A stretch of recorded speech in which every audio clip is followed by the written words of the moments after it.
Hello, just getting started. See if I can pull up comments.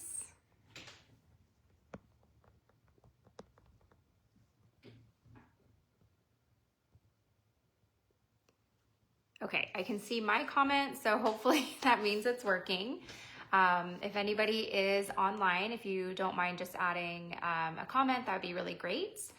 And I do apologize just to start that my dogs are in the room with me here. Normally I try to put them outside. They're very obnoxious, but it just started raining. Hi Tammy, welcome. And so you'll probably hear them running around, and if they get too crazy with the barking, I will put them outside. But yeah, just have to kind of deal with them a little bit. So I do apologize. Hi Holly. Okay, great. Comments are working. Feels weird with that bar in the back, but I don't know, whatever. So strange with the camera setups and stuff. Anyway, so today we are going to be talking about a Pyxis. So we're going to talk about it from like an informational side, and then we're going to build kind of my modern version of a Pyxis. So anyway, let's get kind of started. Hi Tammy.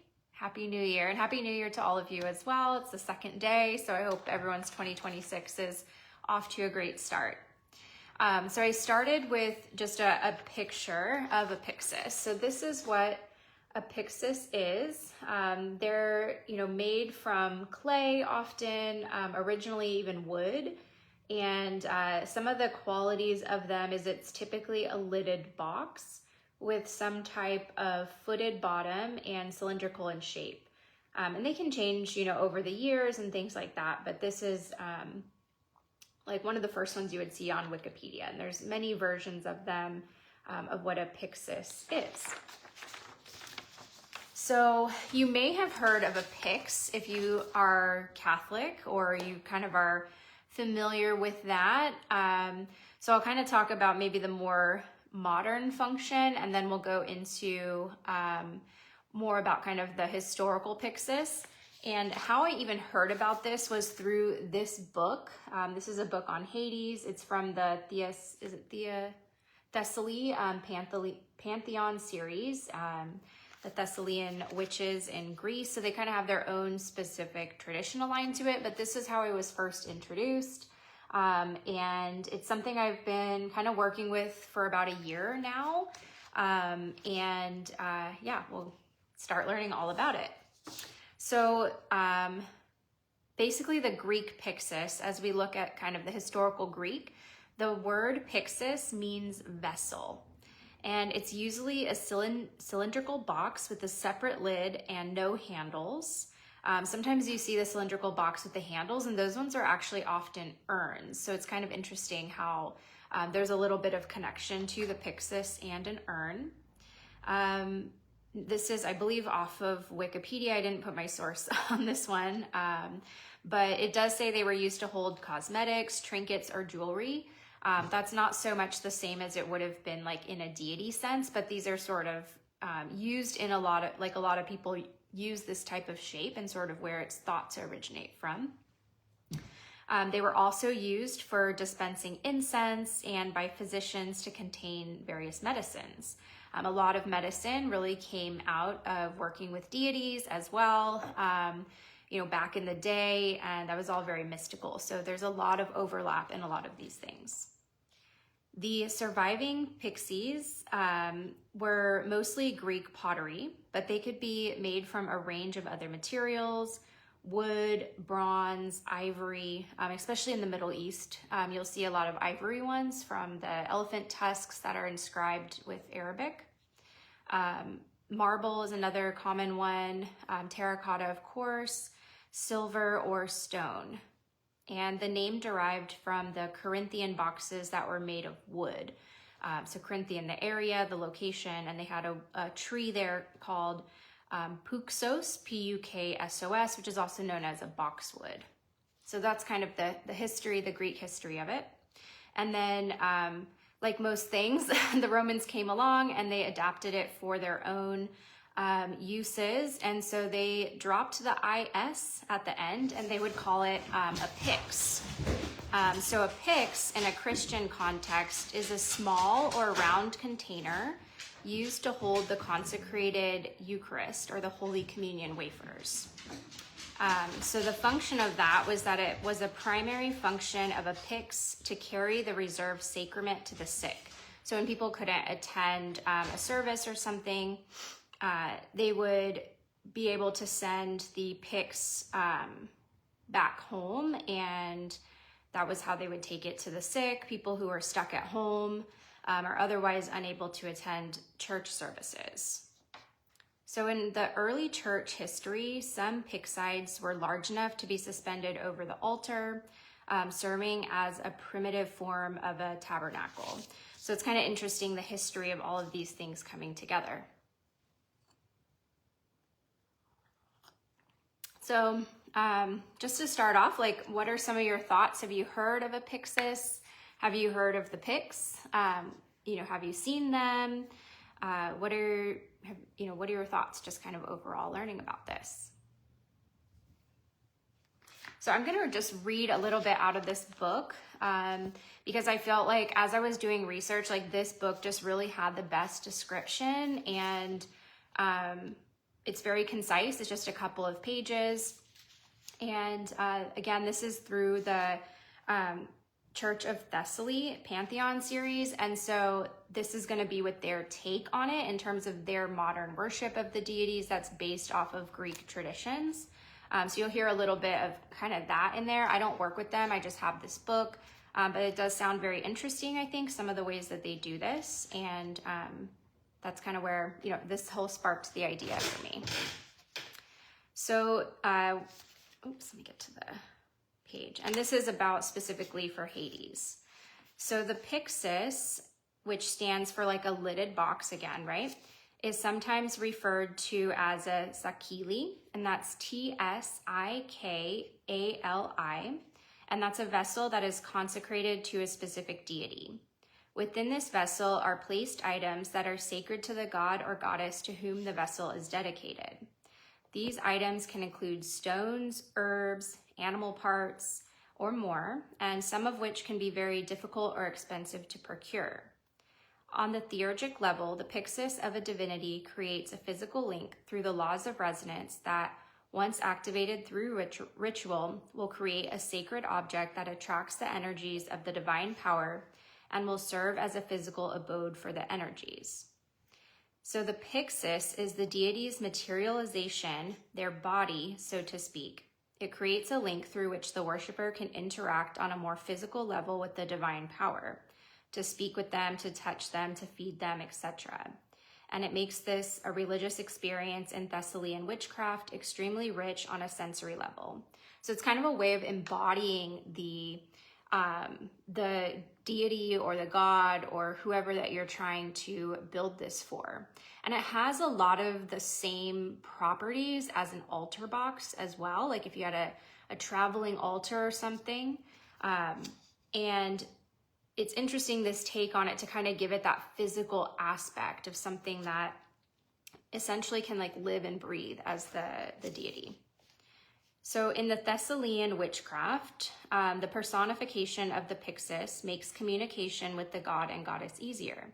The Pyxis is created with the full understanding of the personality and historical depth of the deity to whom it is being dedicated. Thessalian witches take great care in piecing together the Pyxis, conducting many months of meditation and ritual in order to find a common ground on which to interact with the divinity. The Pyxis itself becomes a living thing endowed with speech, feelings, and agency, and over time is able to act on its own initiative independently of any human meditation and according to the full range of the divinity's power. It can counsel, bestow favor, avenge wrongdoing, push impudence, demand ritual, alter events in the life of the worshiper, and innumerable other activities. So that's one thing I think is really cool, is that it actually basically gets a chance to do its own work. It becomes alive in the energy that you put into it and through the items that you put into it. So through its creation, the Pyxis creates the conditions that allow worshipers to enter the sacred space of Thessalian witchcraft Its expressive power is based on its definitive shape with fixed contours, yet filled with the different elements composing it that cannot be clearly distinguished to the eyes of an uninitiated person. Many Pyxides are blackened by the soot from burnt offerings, incense, and libation. Many are covered in colored waxes melted down and covering it from candle offerings placed or burned atop them. Placed around it are offerings that build up over time, revealing feathers, sometimes bones, horns, or other offerings through which the practitioner observes the mysteries of existence.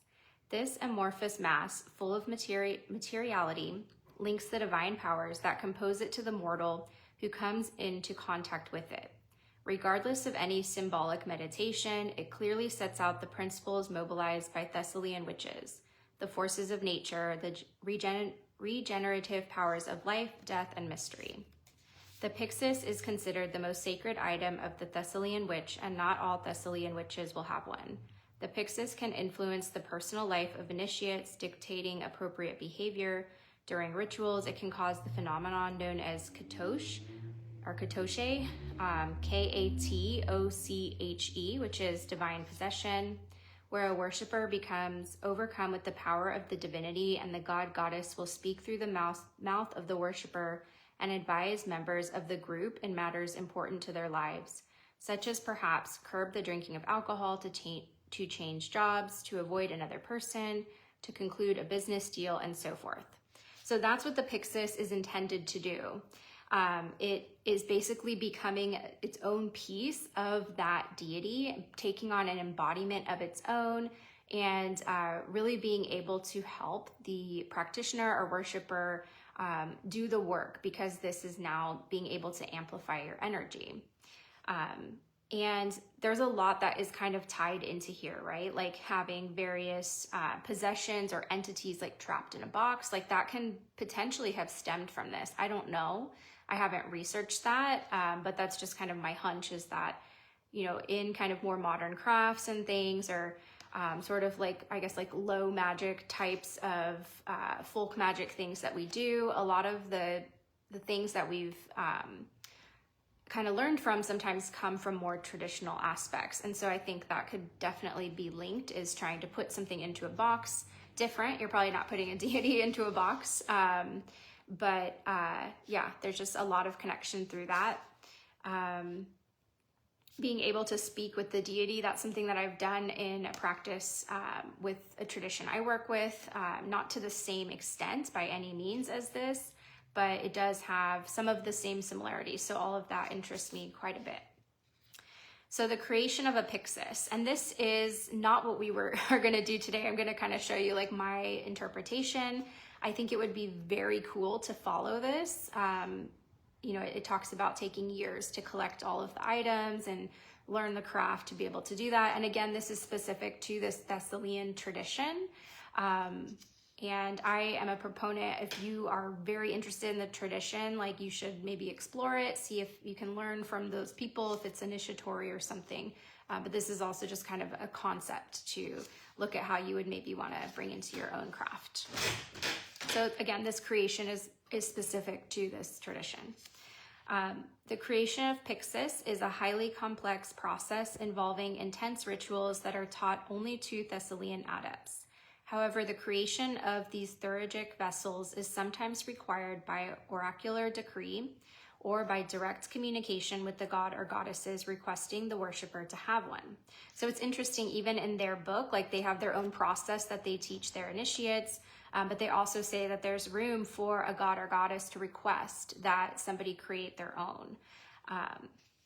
And in such cases, the worshiper must begin the search for the ingredients to place within the Pyxis. So I do feel I have some of those qualities with this. You know, I came across this book for whatever reason. It's one that I purchased. It's not a very known book. I did get it on Amazon, but it was one I felt very drawn to, and have been kind of collecting various items that are in this now for a few years before this book, and it all has kind of come together through this last year. And I still have a lot more that I want to do. So if you feel called, I think this is a cool thing to do and can explore with really any deity that you work with, but especially on the Greek pantheon, since this is, as far as I know, just like coming out of the Greek culture. The Pyxis consists of 3 different levels. So there is the feet, which is the foundation, the bottom. And actually let me show actually on the picture so you have the right part. So we have, it's kind of hard to hold this here, but there's, I'll just show this, make sure it's showing, yeah. I won't be able to hold it up as I'm reading, so take a good look. You can screenshot if you want, or open a tab if you're on your computer or something. You can go to Google, Wikipedia, and type in Pyxis for Greek, and you'll find it. And it consists of the 3 levels. So we have that bottom, the footed bottom, and that's the foundation. We have the middle part, and you know, these are in Greek, and it's in Greek words. I don't know. I'll send a picture because it has the 3 levels are actually, they don't have an English translation in here. It's like parentheses at the end. But the middle aspect is the heart or the essence. And then the top is the head or the driving force. And most of them that I have seen, they do have kind of this little kind of button top, which is interesting because it does sort of have like a head and then maybe like the shoulders of the lid. And this one also, this is the one they have in the book. Same kind of vibe in there for the shape. Okay, so the heart of the Pyxis, so that's going to be the middle, kind of the whole container aspect of it. It consists of 24 ingredients, and this again is specific to Hades, that are collected over time by the practitioner. And once these items have all been acquired, they must be brought to the Thessalian adept for inspection and approval through the oracle. So their tradition, you work on building this, you get approval from their oracle and priest, and then if the items are acceptable, then they go through a ritual to create the Pyxis. The Thessalian adept will create both the vessel for the Pyxis, the feet, and the head. So the feet is composed of various ingredients that will vary depending on the deity, and that is being sought out through the Pyxis. With these ingredients are sealed into the base of the vessel with wax. So that's something that I am wanting to do on mine, is to put like a bottom of wax, although I haven't. I don't feel ready to do that yet, but that's something that I think is very easy and attainable for people to do. So you can essentially get wax, mix the ingredients, and line the bottom of your vessel. The heart is then placed on top of this base, and then the head is also created by the adept using even more ingredients.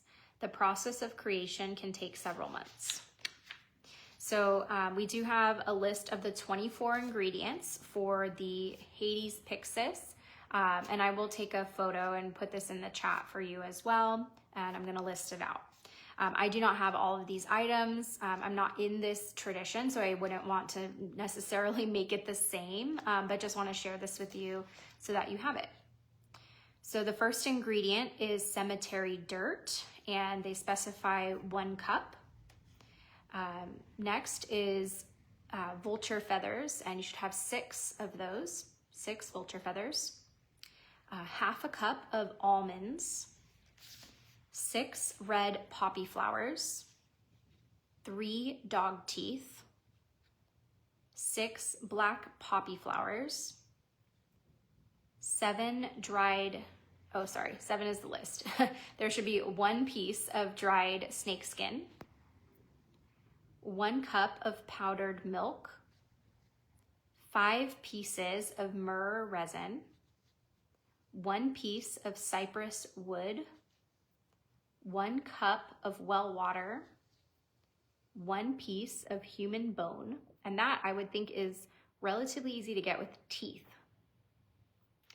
Half a cup of white poplar bark, 1 piece of smoky quartz crystal, 1 piece of onyx, half a cup of mint herbs, 6 yellow daffodil flowers, 6 pomegranates, 6 pieces of snake bones, 1 cup of black salt, half a cup of black poppy seeds, 1 cup of soil from a funeral home, 6 flowers from a cemetery, and 1 bronze coin. So that is what this book recommends, and I thought that was really cool. And some of those items I kind of naturally had found on my own, which I also think kind of works out. Let me check the comments. So Holly is super interested about this, and she has heard a little bit about the Pyxis. That's very cool that you heard about it. Hi, Carol, welcome. Glad this is new for you. It's very interesting. So I do not have a list for Persephone's. I only have the one for Hades, but I would assume that most of the Greek deities have some version of this, but that is out of my expertise.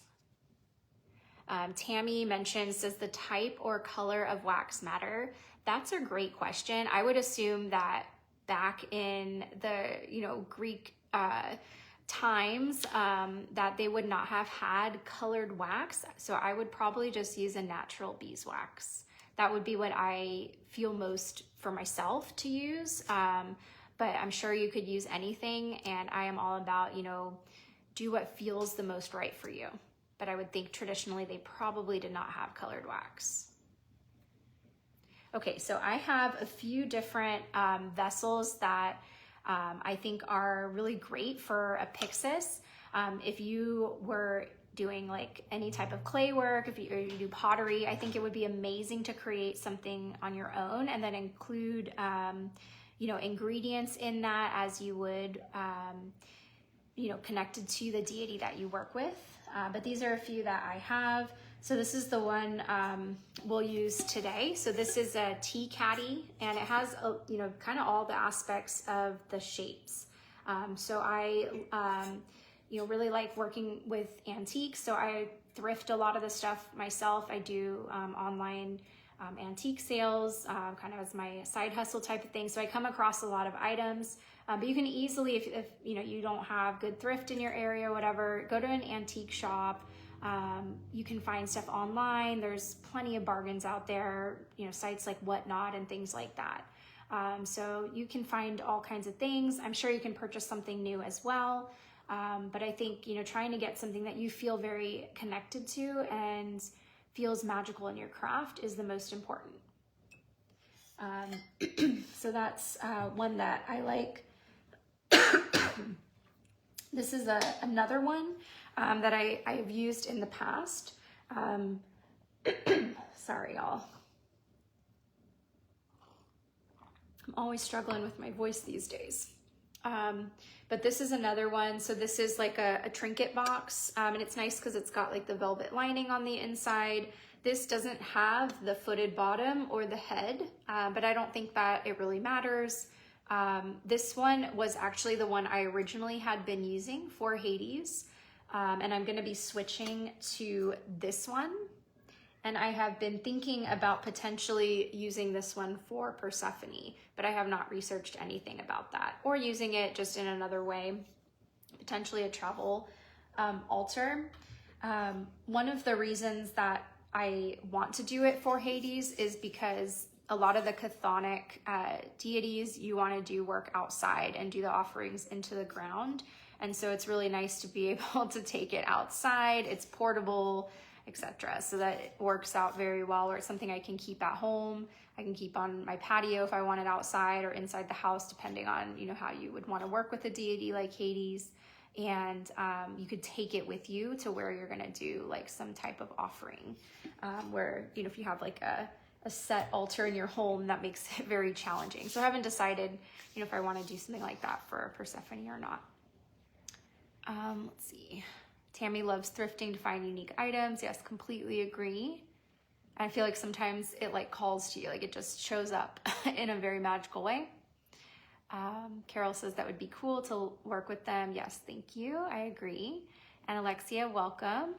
Thank you. I'm glad you like the boxes. And then here is another one. I have some herbs in it right now, but I thought this would also be another really cool one. It does have a light-footed bottom, and then it has the lid with the head.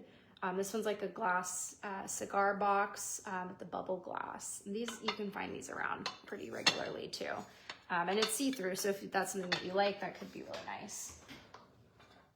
Okay, so for today's purposes, we are going to be working with this one. And one thing that I like about this one is that, you know, it's all metal on the inside. So if I want to take like the ingredients out, or if I wanted to build that footed or build the wax bottom, I could do that. But I could also just use it for incense. You can see some of the marks and such in there.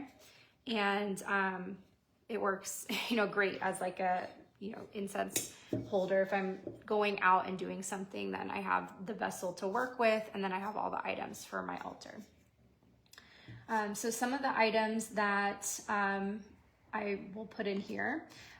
One, just a little tip is a lot of times when we buy stuff, we get these little packs of like, I actually don't even know what they are. Like it says pure gel, but I guess it's gel. But just stuff that they, you know, a lot of packages get these things, and you can use them to keep moisture out, so it kind of keeps your items nice. So that's just a tip. I tend to put those in little boxes and things after, you know, I've had some damage myself. So some of the things that I'll use with Hades, and these are going to be more kind of unique to my path because they're connected to me. But I'll just share anyway. So this is deteriorating, but it is a rabbit fur, and this is something that I've had since I was like a really small child. It was off of a bigger piece, and so it's very special to me. It is literally deteriorating. Like every time I touch it, it's falling apart, but it is what it is. And then I don't have like a Hades figure, but I do have this sort of generic figure, and he's got rabbit hair coming out of him. This generic like deity. I don't think it is anybody specifically. It's small, and this is one that I just have used as connected to Hades, and it's very nice because it fits in here super well. So that's one that I have. I have this another small vessel, and sometimes I just use this for incense, or if I want to light a candle or something, just a small little vessel that fits inside. Let me make sure you can see this. Adjust this actually.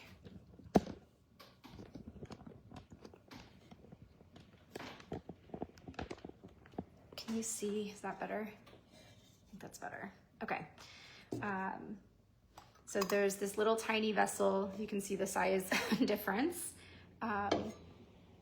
And yeah, so this is great because I can just easily stick like a candle in here and it fits in perfectly. And these have all taken me like many years to get the right pieces and things. And I switch them out if I find something that feels better. I bring that energy over.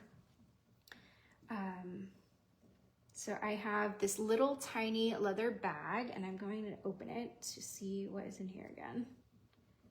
Sometimes I forget. It's super hard to open.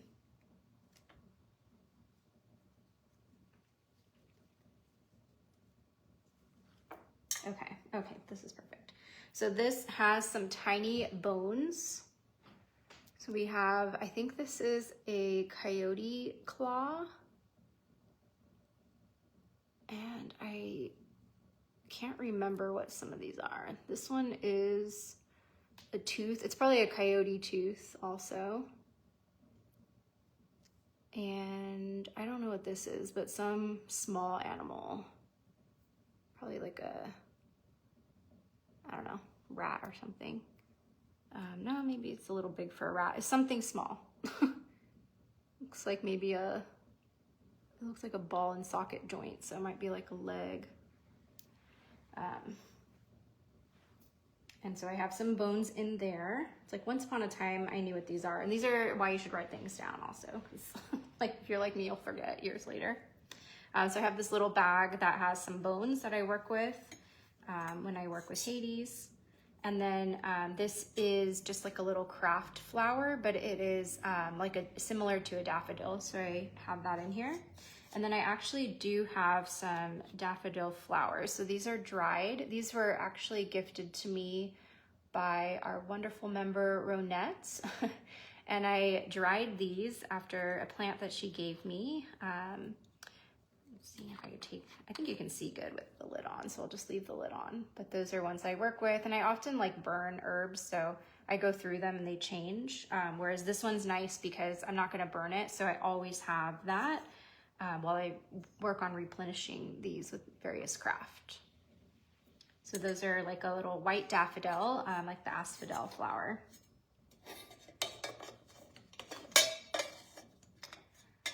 And some of these may not all fit, so. This one is a Mustang bone. So I love working with horses, and Hades has his horses as well. Pop those in there. This is some rue. So I have some rue from my garden. I don't know if you can see that in there. They're like the seed pods. So I have some tiny jars just with, the various items. This is ashes from one of my horses.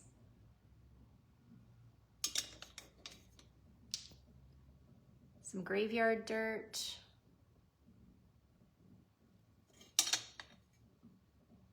Black salt. I don't know if you can see. And I try to have stuff that I can actually do like workings and such with too. So I do have a pendulum that I work pretty specifically with Hades on. This one is a coffin nail. Sometimes I'll use this with Persephone or Hecate as well, but mostly for Hades.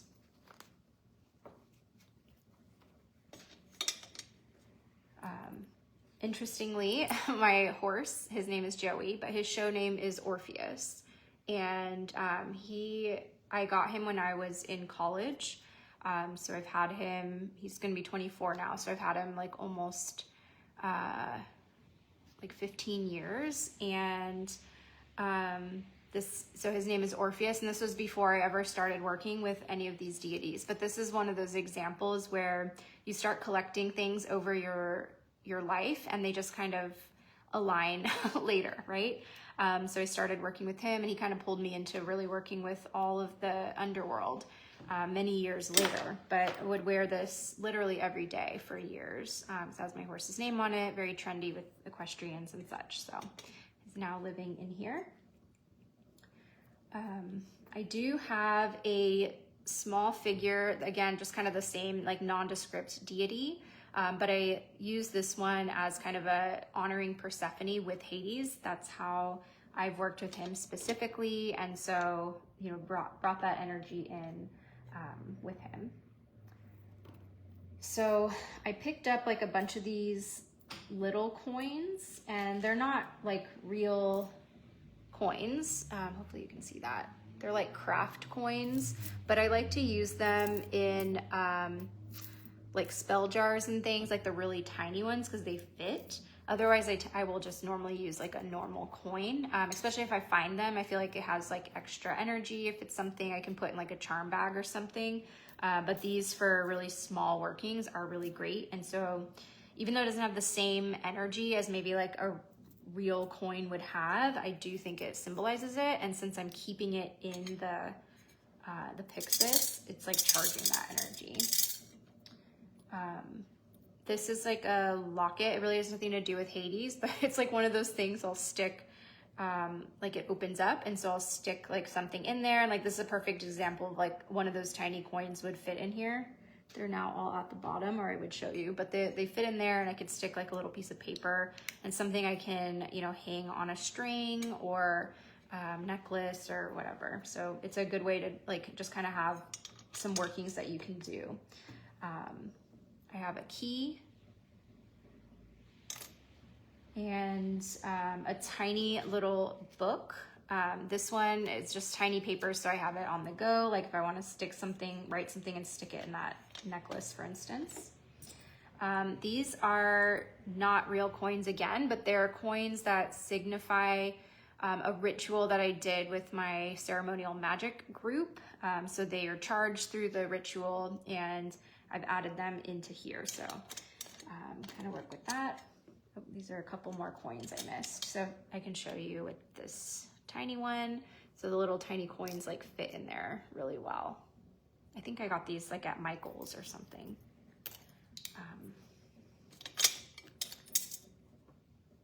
So these are really interesting where I don't actually know what they are. They came out of a box of my grandmother's stuff. So these are the two of them. And I have spent a lot of time researching them. And my best guess is that they are old coins. And I've used like Google image, like all the things. There's some like engraving on them. It's like, it's so worn down and they get like buried with the sediment and stuff. But that's my best guess, is that they are coins. So if any of you guys know anything about these, let me know. And there are similar types of images on Google, but it's just kind of a blob, you know, like it's not, the AI doesn't do well with like a blob. But if you guys know what they are, let me know. I'd love to know. But to my best knowledge, they are some type of really ancient coin with sediment on them. And I can't ask my grandmother, she passed away. I don't think anyone knew this existed, but they were in like a little box. So they're definitely something she was saving and like taking care of. So I don't know, but I keep them in here since that aligns to my best knowledge. I have some little bit of cypress branch, and the stones I have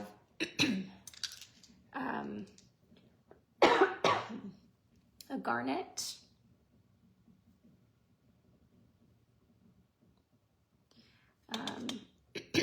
geez.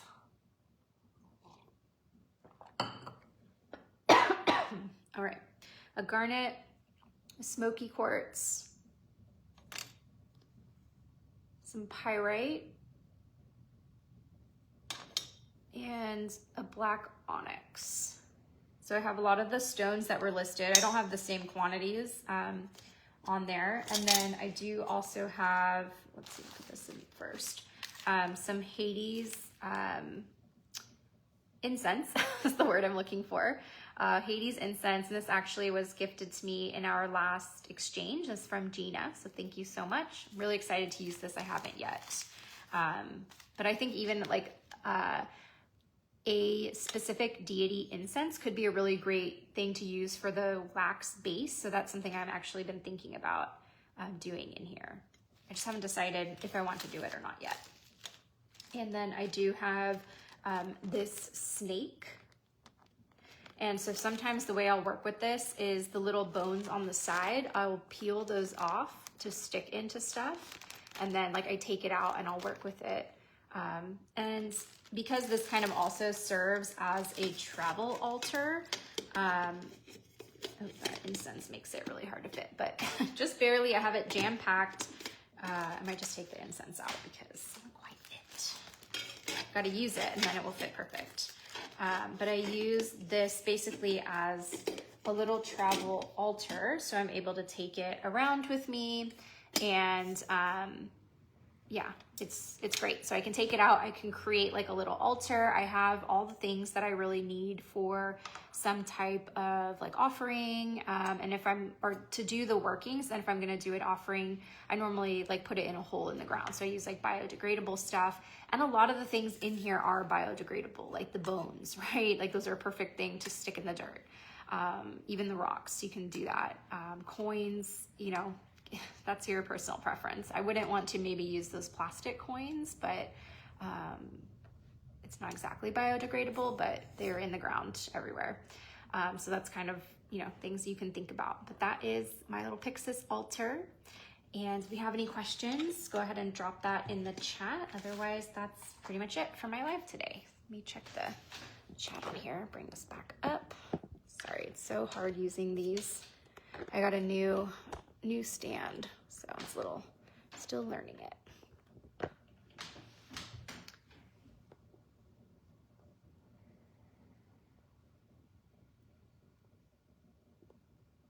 All right, going back. Hi, Alexia. I'm glad you like the boxes. And you can use anything, honestly. It doesn't have to be like, you know, a fancy antique or whatever. I think probably the most magical, in my opinion, is something that you make. I do not have those skills, but I think that would be like so cool to actually make one out of clay. Or if you could get access to boxwood and you have the ability to build one out of the wood, that would be amazing too. Silica, yes, that's what those packets are called. But yeah, they're definitely helpful to put in stuff like that, and like just trinkets and things that you have. Yes, in humid climates for sure. It's not even really humid where I live, but I've definitely had moisture damage from stuff in boxes. Especially if you have like oils and moon water and things you stick in there all the time.